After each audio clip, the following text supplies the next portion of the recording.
C'est quelque chose qu'on t'a resté comme héritage.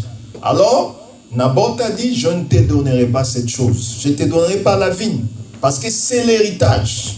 Donc, nous comprenons que notre thème qui est l'héritage, on doit réellement se fier à l'héritage qu'on nous a laissé. Parce que notre vie dépend de l'héritage. L'héritage que nous avons, c'est ça qui fait de toi ce que tu es. Sans l'héritage, tu n'es pas ce que tu es. Oh, ta richesse, c'est l'héritage. La vigne qu'on t'a laissé tes pères. Alors, le roi Akab est rentré dans sa maison. Il est rentré triste. Parce que devant un roi, on ne peut pas lui refuser quelque chose. Mais ce jour-là, un citoyen simple a refusé de lui donner la vigne. C'était triste pour lui. Il est rentré, il n'a pas aimé manger. Or, cet homme qui est le roi Akab avait une femme qui s'appelle Jézabel. Jézabel a regardé son mari avec tristesse. Mais qu'est-ce qui se passe?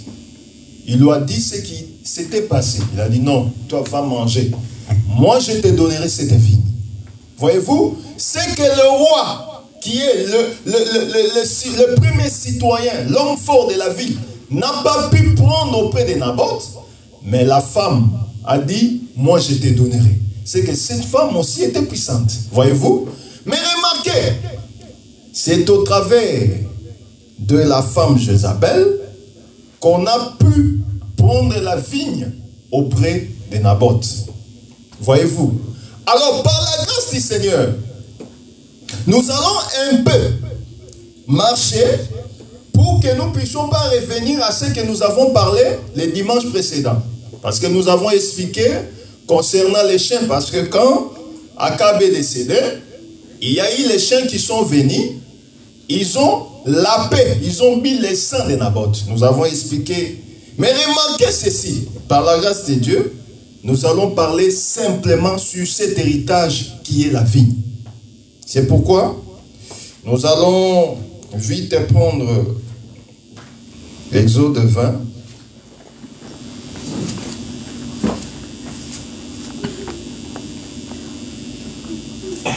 Nous allons prendre, le livre de Deutéronome 20.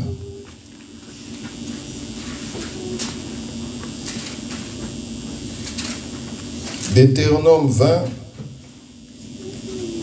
nous allons prendre les versets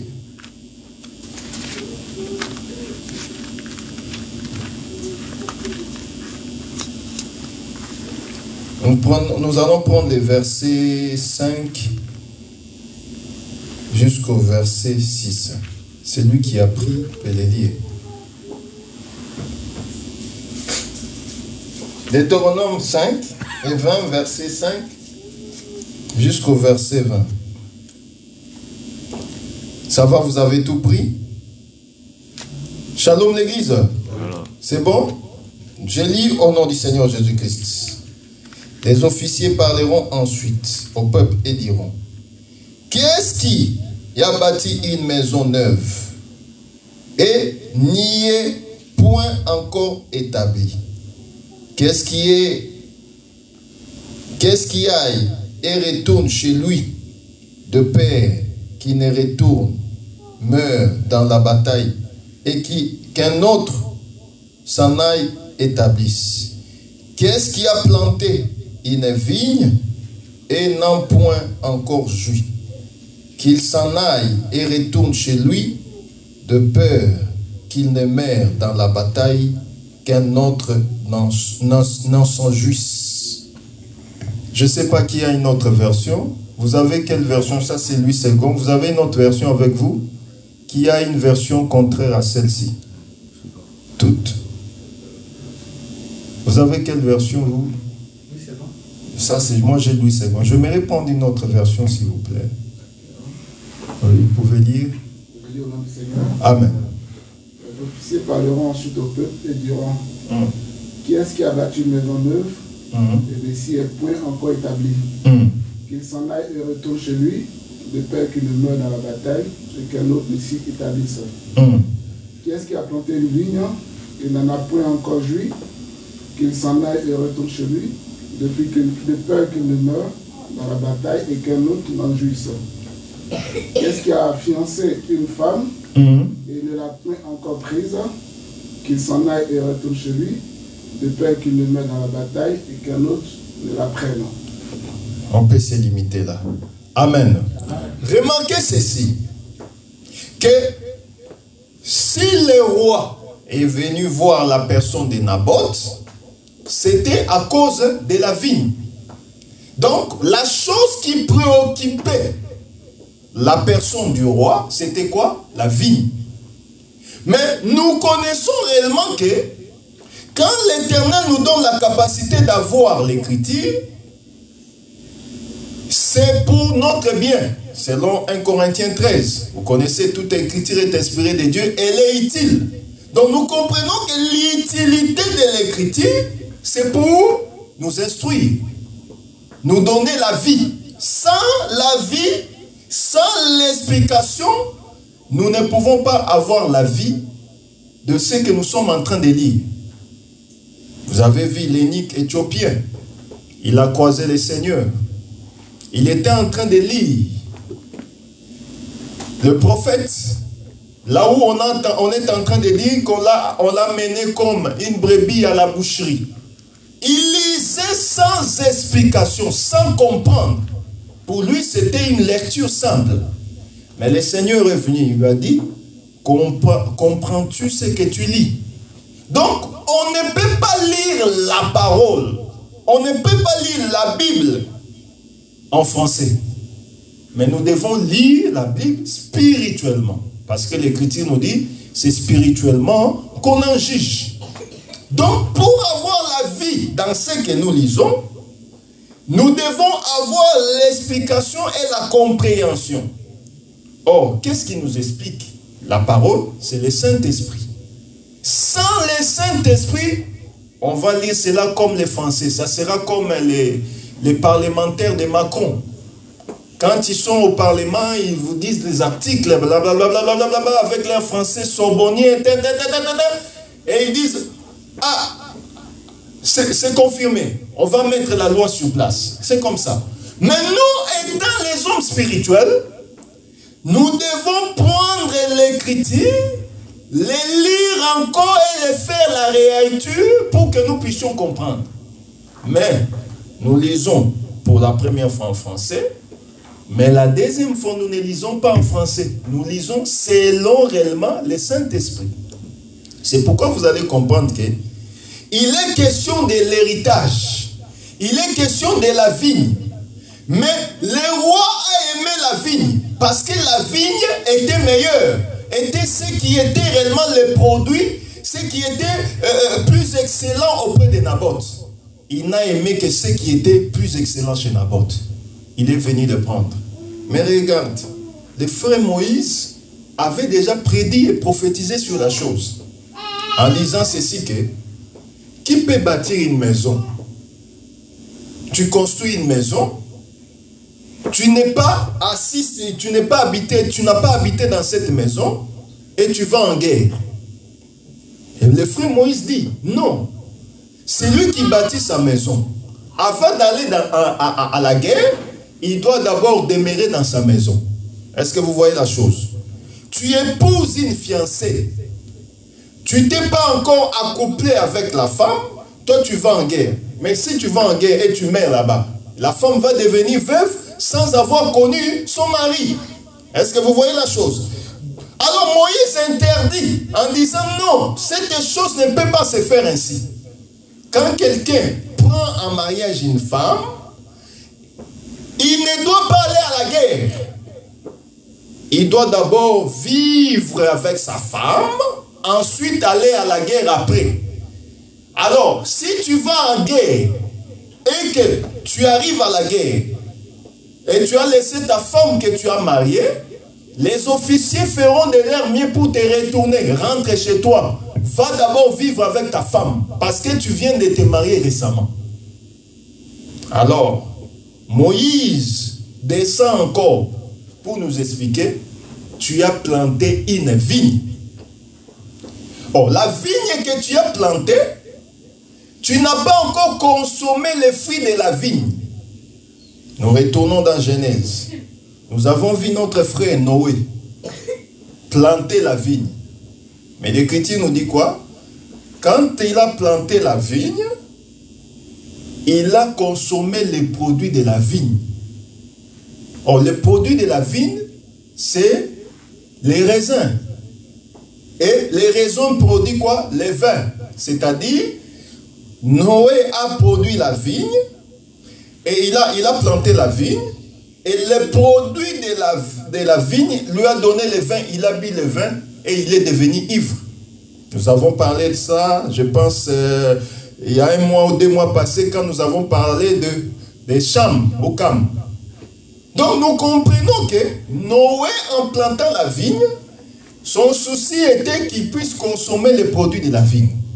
Alors Moïse nous reprend encore en disant, quand on plante la vigne, on doit réellement profiter du produit de la vigne.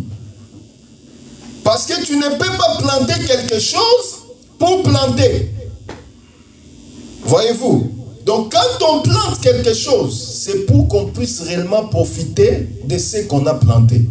Je prends un exemple banal. Tu prends les grains de maïs, tu plantes.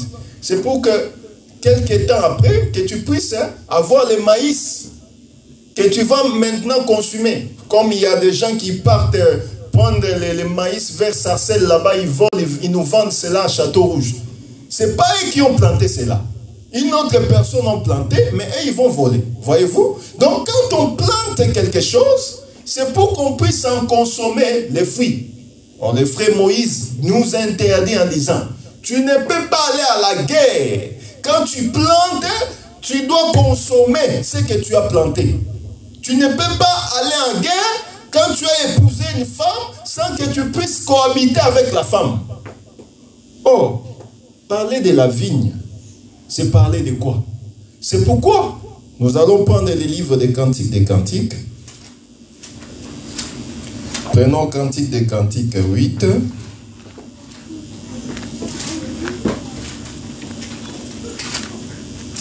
Les versets 9 et 10. Si le bien-aimé Simon a pris, il peut nous les lire pour la gloire de Jésus-Christ. Cantique 8, versets 9 et 10. Entre-temps, je vais prendre aussi. Je lis au nom du Seigneur. Amen. Si elle est un mur, nous bâtirons sur elle des créneaux d'argent. Si elle est une porte, nous la fermerons avec une planche de cèdre. Je suis un mur, et mes seins sont comme des tours. J'ai été à ses yeux comme celle qui trouve la paix. Voilà. Voyez, tu peux commencer au verset 8, s'il te plaît. Nous avons une petite sœur qui n'a point encore de mamelle. Que ferons-nous de notre sœur le jour où on la recherchera? Si elle est un mur, nous bâtirons sur elle des créneaux d'argent. Si elle est une porte, nous la fermerons avec une planche de cèdre. Je suis un mur, et mes seins sont comme des tours. J'ai été à ses yeux comme celle qui trouve la paix. Voilà, remarquez ici que le frère Salomon interprète une chose. Il dit que nous avons une sœur, une petite sœur. Et cette petite sœur n'a pas encore de mamelle. Mais si elle est un mur, donc la petite sœur est d'abord un mur. Voyez-vous? Ensuite, elle est une porte. Donc nous voyons que une femme, parce que la petite sœur c'est une femme, donc la femme ou la fille, elle est à la fois un mur, elle est à la fois une porte. Est-ce que vous voyez la chose? Or, quand on parle des murs, on connaît que les murs c'est la maison, n'est-ce pas? On ne peut que voir les murs dans une maison Et quand on confirme, pour confirmer encore, le prophète confirme qu'elle est une porte. Donc nous comprenons que cette femme-là, c'est une maison. Est-ce que vous voyez la chose? Parce que la porte, on la trouve dans une maison. Et remarquez là-bas, dans Deutéronome 20, on nous avait dit ceci que quand on bâtit une maison, on doit habiter dans cette maison. Avant d'aller où? À la guerre. Est-ce que vous voyez la chose? Or, remarquez ici, la maison en soi, Salomon définit que c'est une femme, c'est une petite sœur, une femme. Voyez-vous la chose? Donc nous comprenons que la maison dont on est en train de parler là, que la maison que tu dois habiter quand tu construis une maison, ça parle de la femme. Est-ce que vous voyez la chose? On parlait de la femme, ici, cette petite sœur-là, c'est qui? La Sunamite. Est-ce que vous voyez la chose? Parce que ici, Salomon est en train de parler de la Sunamite. Vous voyez? Remarquez même au verset 7. Elle dit ceci. Reviens, chapitre 7, pardon. Reviens, Sunamite. Reviens, afin que nous te regardions. Donc, la Sunamite ici, le frère Salomon définit que c'est une femme, un mur, une maison. Est-ce que je me fais comprendre? Shalom l'église. Donc, ce mur qui est une maison, c'est ce que Deutéronome parle. Quand on bâtit une maison, on doit habiter dans cette maison avant qu'on puisse aller à la guerre. Est-ce que je me fais comprendre? Pour mieux comprendre encore, parce que on ne peut pas croire à un témoignage sans la déposition de 2 ou 3 témoins. Or, les témoins premiers que nous avons pris, Cantique des Cantiques 7, et nous avons encore pris 7 témoins ici. Alors, prenons aussi un 3e témoin pour que nous puissions confirmer. Nous sommes dans des cantiques toujours. Point Cantique 2, verset 15.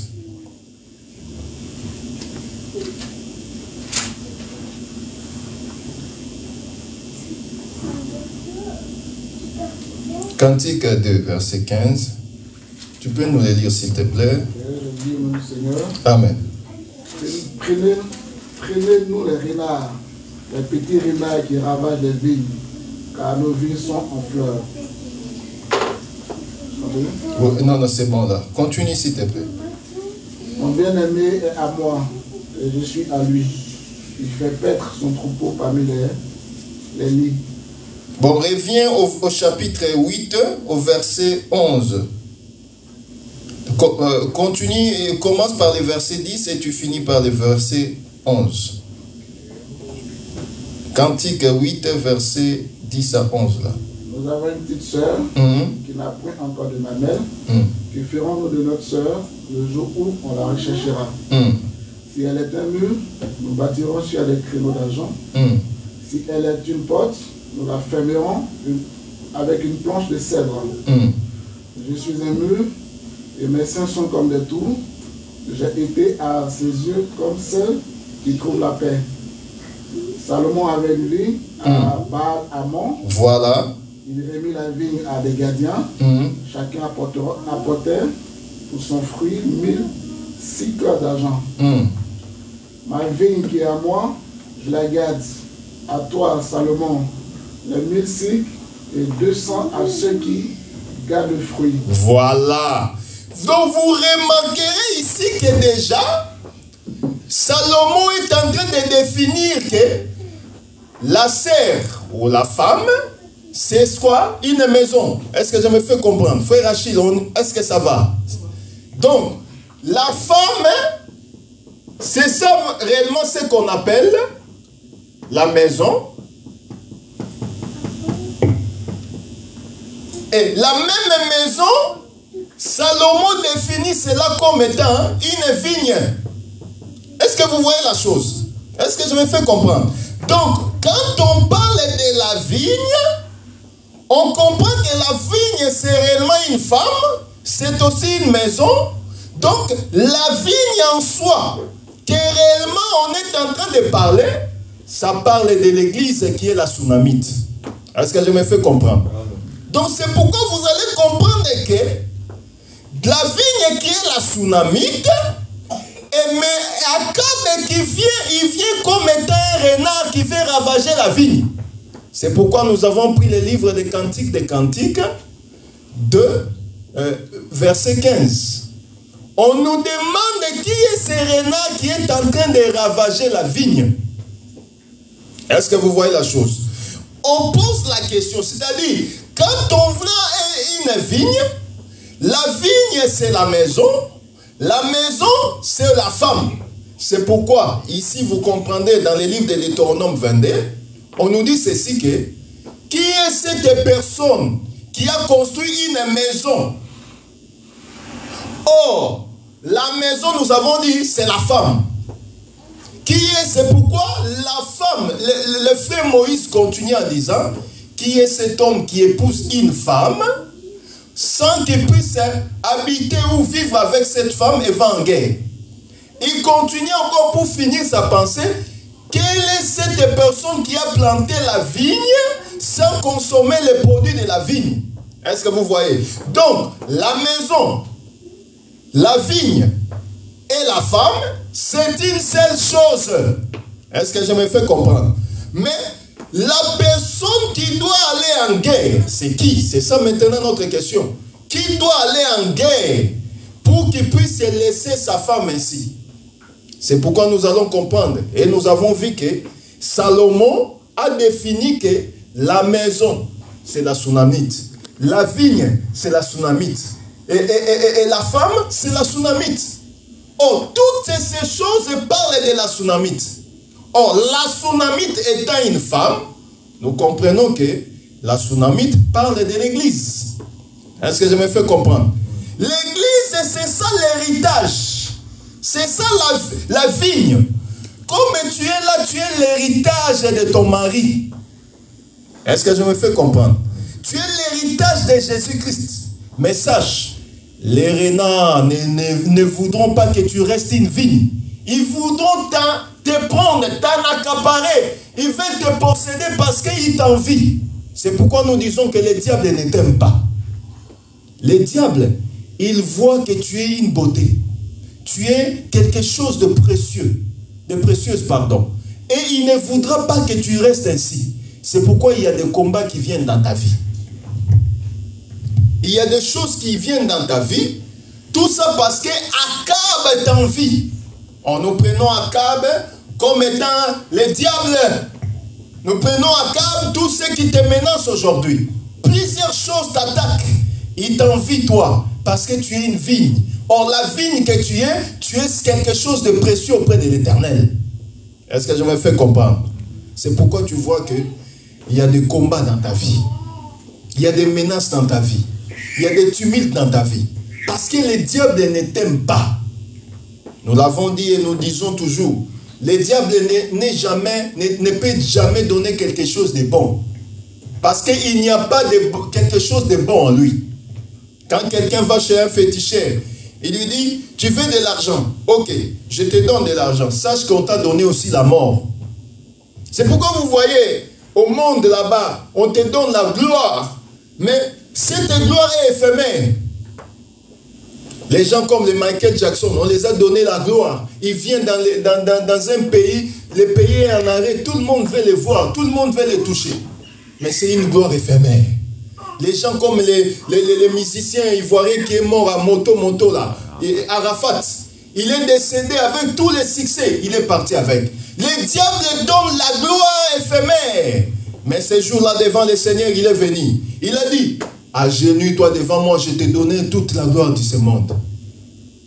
Qu'est-ce que le Seigneur avait répondu? Tu ne t'agenouilleras pas devant un homme. Tu dois t'agenouiller devant le Seigneur, l'unique et le vrai Dieu. C'est pourquoi nous ne pouvons pas s'agenouiller devant tout ce que nous voyons aujourd'hui.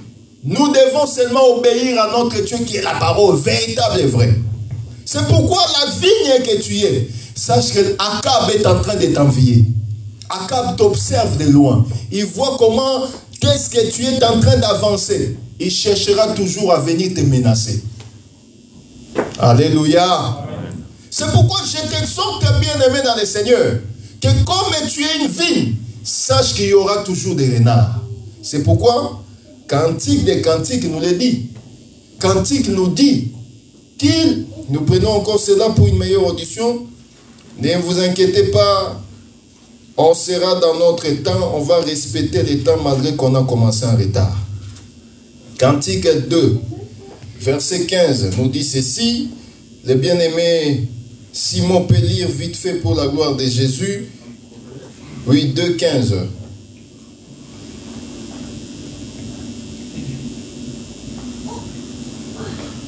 Je lis au nom du Seigneur. Amen.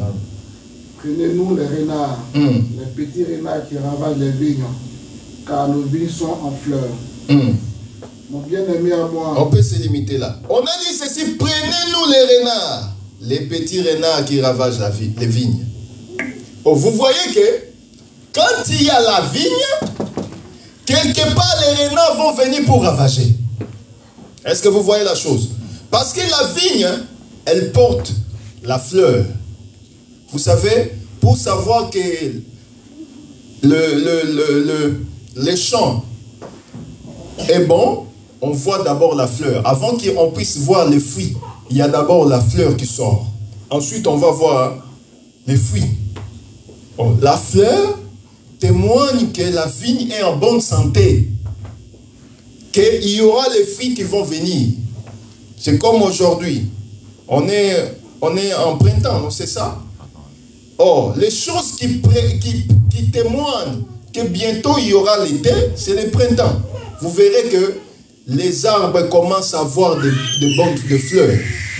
Partout, surtout quand ils marchent vers Moissy là-bas, tout est jaunâtre. Il y a des fleurs, les tournesols qui sont jaunes, jaunes, jaunes, jaunes. Ça annonce déjà l'été arrive. Donc, la fleur témoigne que la vigne que nous avons, elle est en bonne santé. C'est pourquoi nous nous disons, comme toi tu es une vigne, tu ne peux pas être une vigne sans don. Si tu es une vigne, tu es une personne qui prie, il faut qu'on puisse voir les dons en toi. Il faut que nous puissions voir la beauté de la vigne, la fleur qui doit réellement sortir de toi. Les dons doivent agir. Il y a des gens qui sont là en train de prier, 40 ans, 50 ans, 15 ans de vie de prière, mais il n'y a même pas un don. C'est pourquoi les sorciers, quand ils viennent, ils t'enfoncent, ils te frappent. Tu te réveilles le matin, je ne peux pas marcher. La nuit ici, on m'a vraiment tourmenté. Mais il faut avoir les dons pour connaître, savoir qu'est-ce qui se passe dans ta vie spirituelle. Est-ce que je me fais comprendre? C'est pourquoi un enfant de Dieu, l'Écriture nous dit, aspirer aux dons. On doit aimer les dons. Parce que dans l'église, nous on prie. Tu ne connais pas l'état d'âme de celui qui est à tes côtés. Est-ce que vous voyez la chose? Ce n'est pas toutes les personnes qui viennent dans les églises, ils viennent prier. Shalom l'église. Il y a des frères qui viennent prier, comme aussi il y a des sœurs qui viennent aussi prier. Mais il y a des sœurs qui ne viennent aussi pas prier dans l'église. Moi j'ai vu, je vous ai déjà raconté ça. Un frère qui me demande, est-ce que dans ton église il y a les bébés? J'ai dit, les coups c'est quoi? Est-ce que dans ton église il y a les bébés? Donc il me demande s'il y a des jolies filles dans mon église. Donc lui, sa pensée ce n'est pas venir prier. Son souci est aller chercher les bébés. Viens, tu vas prendre aussi les bébés Jézabel. Comme ça, on va bien t'enfoncer, tu vas comprendre. On vient d'abord chercher Jésus-Christ, la parole. On ne vient pas chercher les bébés. Parce que ce que toi tu appelles bébé n'est pas bébé. Est-ce que je me fais comprendre? Il faut voir dans les yeux spirituels. Toute femme n'est pas femme. Tout homme aussi n'est pas homme. Parce que tous ceux qui prient, ou tous ceux qui brillent, ce n'est pas de l'or. Alléluia. Il y a l'or, 18 carats. Il y a aussi ce qu'on appelle les plaquets là. Argent ou je sais quoi. Comment on appelle ça? Ah, voilà, voilà. Vous connaissez mieux que moi. Oh, tu vois, ça vraiment, ça brille. Tu peux prendre ça, tu mets. Mais ce n'est pas de l'or. Tout ce qui brille, ce n'est pas de l'or. ce n'est pas tout le monde qui vient à l'église qui vient prier. Certaines personnes viennent à l'église chercher les chéris, les femmes. D'autres aussi, ils viennent chercher je ne sais quoi. Mais il y a aussi ceux qui viennent chercher le Seigneur en vrai. J'ai vu sur le net une femme qui est en train de chercher, elle a prié, elle ne trouve pas de mariage. Elle est allée s'enfermer dans un sac. Il dit qu'elle sortira dans les sacs jusqu'à ce que Jésus va lui donner les maris. Or, tu t'enfermes dans un sac en train de prier pour que Dieu te donne les maris dans un sac. Tu es sorcière. Donc, tu comprends que son souci, c'est le mariage. Mais Dieu a dit, cherchez d'abord, premièrement, le royaume des cieux, et les autres vont te suivre, et ça sera comme des surprises. Les gens cherchent premièrement ce qui est éphémère, ils abandonnent ce qui est éternel. Oh, nous devons d'abord chercher ce qui est éternel, ensuite l'éternel va nous donner les surprises qui est l'éphémère. C'est pourquoi, frère, beaucoup de gens tournent en rond, parce qu'ils ne cherchent pas la réalité qui est Christ. Ils cherchent d'abord ce qui est le futile. Ce qui est futile, c'est la futilité. Oh, Akab, c'est renard qui doit venir te ravager. Mais toi, tu dois savoir que la beauté de la vigne, le Seigneur lui-même en garde. Il n'y a pas une personne qui est décédée ou qui est morte pour l'église. C'est Christ et Jésus seul. Oh, qui sont les renards? Nous allons prendre une écriture vite fait. Ézéchiel. Prenons Ézéchiel 13.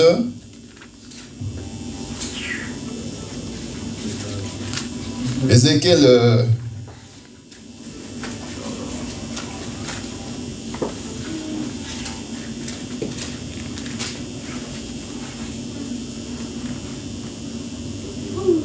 prenons Ézéchiel 15, pardon. Ézéchiel 15.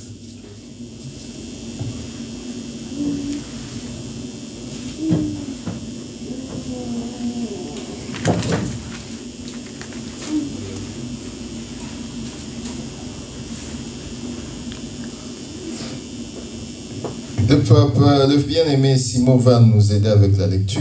Je vais bientôt chuter parce que oui, Ézéchiel 15 commence par les versets 2.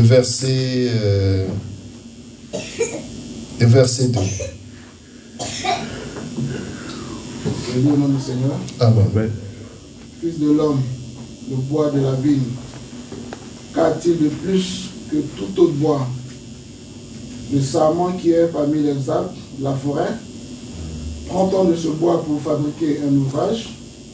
En-t-il une cheville pour y suspendre un objet quelconque? Voici, je le mets au feu pour le consumer. Le feu en consume les deux bouts, et le milieu brûle. Sera-t-il bon à quelque chose?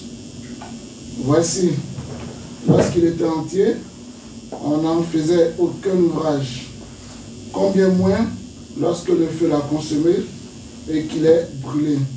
En pourra-t-on faire quelques ouvrages? C'est pourquoi ainsi parle le Seigneur, l'Éternel, comme le bois de la vigne parmi les arbres de la forêt. Ce bois que je livre au feu pour le consumer. Ainsi, je livrerai les habitants de Jérusalem. On peut se limiter là. Donc, j'aimerais prendre, j'ai pris juste un témoin pour que nous puissions comprendre ceci que la vigne, ça parle réellement de l'Église, mais dans un autre volet, ça parle aussi d'Israël. Voyez-vous, là, nous voyons que on utilise, on appelle Israël comme aussi le bois de la vigne. Or, la parole nous témoigne réellement que la vigne, c'est aussi nous. C'est pourquoi vous allez comprendre que la vigne qui produit la fleur, c'est cette vigne qui est réellement toi et moi. Nous avons réellement la parole en nous et cette parole doit produire en nous.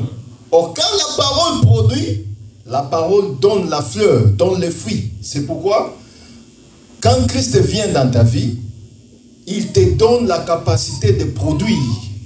Or, nous produisons quoi? Les fruits dignes de la repentance. C'est pourquoi on ne peut pas avoir une vigne, cette vigne qui ne produit pas. Quand tu ne produis pas, tu ne sers à rien. Tu seras consumé. Or, nous devons produire. Or, produire, c'est avoir de fleurs. Mais remarquez aussi, c'est comme nous avons dit, dans les livres des Cantiques 2, verset 15, que qui sont ces renards qui ravagent les vignes? Or, vous allez comprendre, nous étant réellement la vigne, les renards viennent pour ravager la vigne. Or, nous avons dit que les renards, c'est réellement ce que nous appelons les prophètes et les faux prophètes. Aujourd'hui, nous remarquerons réellement dans l'église, il n'y a pas seulement de vrais prophètes, mais il y a aussi beaucoup de faux prophètes. Est-ce que je me fais comprendre? Les faux prophètes, ils sont là pour ravager la vigne que tu es. C'est comme Akab, Jézabel.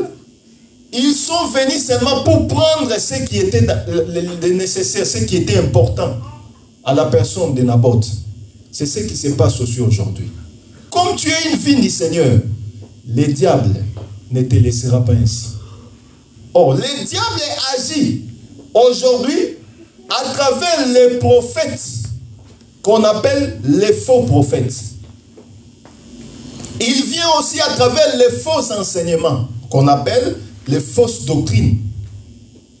C'est pourquoi vous voyez qu'aujourd'hui, il y a beaucoup de fausses doctrines qui sont en train d'être assis dans... Ils veulent les faire asseoir dans l'église. Les prophètes qui amènent des doctrines, ils regardent dans l'écriture, ils disent, voilà que Élisée était couché sur l'enfant. Moi aussi, je dois coucher sur toi parce que tu as des problèmes d'enfantement. Je dois coucher avec toi. C'est un faux prophète. Voyez-vous, ça se passe ainsi. Regardez sur le net, beaucoup de choses se passent ainsi. On dit ceci, non, voilà, comme tu ne vois pas, on doit réellement te mettre des histoires dans les yeux pour que tu puisses voir. C'est un faux prophète, il amène des faux enseignements. Or, les faux enseignements, c'est toutes les fausses doctrines qui contredisent ce que les apôtres avaient annoncé. Parce que l'Écriture nous dit, nous sommes fondés dans l'enseignement des apôtres et des prophètes, Christ étant la pierre angulaire. Tout enseignement qui n'a pas la base dans les Écritures, que Paul, Pierre, Jean et les autres avaient prêché, c'est une fausse doctrine. Il y a aujourd'hui des doctrines. Les gens qui sont en train de faire des démonstrations, des voyages astrales. Un prophète qui te dit, moi je suis présentement ici, en France, et je suis au même moment au Congo. Comment tu peux être au Congo et en même temps en France? C'est un sorcier. Donc, ils prennent la sorcellerie qu'ils font la nuit, ils les présentent comme étant comme un miracle. Et les gens disent, ah, notre prophète, il a l'onction, il peut être ici, il est en même temps là-bas. C'est un sorcier, on vous envoûte. Et les gens acclament. Voilà les vrais prophètes. Oh, c'est la sorcellerie à yeux nus, en pleine journée. Alléluia. Et les faux prophètes amènent des doctrines. Ils vendent de l'eau, ils prennent cristalline, ils achètent à Carrefour. Ils prient pour cela, ils disent que voilà l'eau, onction. Hein? Il y a donne-moi la bouteille là, s'il te plaît. Donc, vous voyez comme ça, ils prient seulement pour cette eau. Il dit là, comme j'ai mis ma main là, toute personne qui va boire cette eau ici, il aura la bénédiction dans sa vie. Or, ça c'est cristalline. Il n'y a rien d'onction là-bas. Je te dis, quand il prend cela, ne lui donne même pas l'argent. Prends cela gratuitement parce qu'il a acheté ça à 50 centimes. Or, les gens sont en train de courir. L'eau purifiée, l'eau bénite. Quand tu bois cette eau, tu verras des choses. Non, Dieu n'est pas dans ses eaux. Dieu se cache dans sa parole. C'est pourquoi, frère bien-aimé dans le Seigneur, je t'exhorte à être celui qui discerne. La parole nous dit de discerner. N'ayez pas foi à tout. Tout ce qui brille n'est pas de l'or. Tout ce qu'on enseigne, ce n'est pas la vérité. La vérité, c'est l'enseignement de Christ prêchés par nos aînés, les prophètes, les apôtres, nous aussi nous continuons toujours sur cette même marche. C'est pourquoi je t'exhorte cet après-midi pour chuter. Il me reste 10 minutes. Je te dis ceci, frères et sœurs. Dieu est là au travers de sa parole. Mais sache qu'il y aura des renards qui viendront pour te ravager. Oh, tu auras les blocages, tu auras les choses qui peuvent venir dans ta vie. Mais toi, reste toujours cloué à ce que le Seigneur t'avait dit. Shalom l'église. Dieu est fidèle à sa parole. Ce qu'il dit reste oui et amen. Amen. Hein? Amen. Nous allons continuer prochainement pour la gloire de Jésus. Parce que le temps nous est vraiment imparti. Ceux qui sont en train, qui avaient demandé les audios, nous avons réellement enregistré, on va envoyer pour la gloire de Jésus-Christ. Nous pouvons encore une fois de plus fermer nos yeux, demander que le Seigneur nous donne la force de garder cette vigne que nous sommes au travers de son soutien qui est le Saint-Esprit. Que le Saint-Esprit te donne la capacité de maintenir ta marche. Pour la gloire de Jésus, nous prions, nous prions, nous prions, nous prions. In the name of Jesus. Les dieux vivants, les dieux de paix, les dieux de grâce, nous nous remettons en tes saintes et divinement. Nous savons que tu es merveilleux. Nul n'est comparable à toi. Nul n'est comme toi, nul ne peut faire comme toi. C'est pourquoi je remets encore tes fils et filles entre tes saintes et divinement. Gardez-nous, gardez-nous, gardez-nous, Seigneur. Protège tes fils et filles. Cette vigne que tu as donnée, cette vigne qui produit, Seigneur, qui puisse encore produire des fruits qui sont les fruits dignes de la repentance. Malgré qu'il y a trop de renards qui veulent ravager la vigne. Mais toi qui es le véritable pacificateur, toi qui es le grand protecteur, garde encore une fois de plus tes fils et filles. In the name of Jesus, nous avons ainsi prié. Amen. Amen. Que le Seigneur nous bénisse. Nous acclamons Jésus des cieux et l'unité de Dieu. Nous sommes presque à la fin. Il nous reste au moins 8 minutes pour terminer. Nous allons passer au communiqué. Il y a beaucoup des absents. On a des problèmes de transport, premièrement. Il y a d'autres aussi qui ont travaillé.